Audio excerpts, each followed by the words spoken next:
நாங்கள் எல்லாத்தையும் செய்யாமல் நாங்கள் செய்திருவோம். நீங்களே என்ன பேசும்போது சொல்றீங்க தெரிய வருகிறது.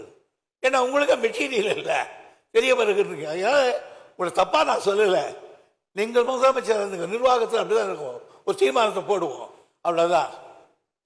மாண்புமிகு எதிர்கட்சி தலைவர் அவர்கள், மாண்புமிகு பேரவைத் தலைவர்களே, ஒரு மூத்த உறுப்பினர் தன்னுடைய பேச்சில் நிறைய சர்ச்சைன்னு சொல்றாரு. நாங்கள் கேட்கறதை நீங்கள் கடிதம் எழுதியிருக்கிறீங்க, என்ன விவரம் எங்களுக்கு எப்படி தெரியும்? நீ சொன்னா தானே தெரியும். இப்பதான் நீ சொல்லி இருக்கிறீங்க, அதனால தெரிய வருதுன்னு நான் சொல்றேன். இதை நீ கிண்டல் அடிச்சு தீர்மானம் இப்பதானே வருது, இப்பதான் கடிதம். நாங்க அங்க இருந்த கடிதத்தை உங்களுக்கு கொண்டு அனுப்பணுமா? இல்ல அவங்க, அதாவது நீங்க சொன்னது அவங்க என்ன சொன்னா தெரிய வருகிறேன்னு தான் நீங்க சொல்ல முடியும். உங்களுக்கு கவனத்துக்கு நாங்க தரலங்கிறத அவை முன்னவர் தெளிவுபடுத்திட்டாங்க.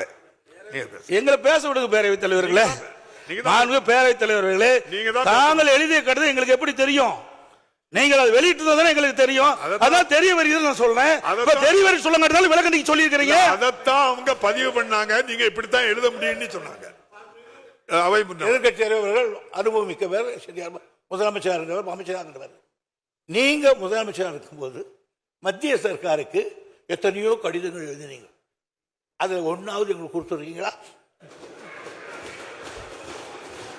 இன்னைக்கு சார் அரசு, சார் ஒரு அரசு இன்னொரு அரசுக்கு அது சீஃப் மினிஸ்டர் பிரைம் மினிஸ்டருக்கு எழுதுறார், அது உங்களுக்கு அனுப்பணுமா?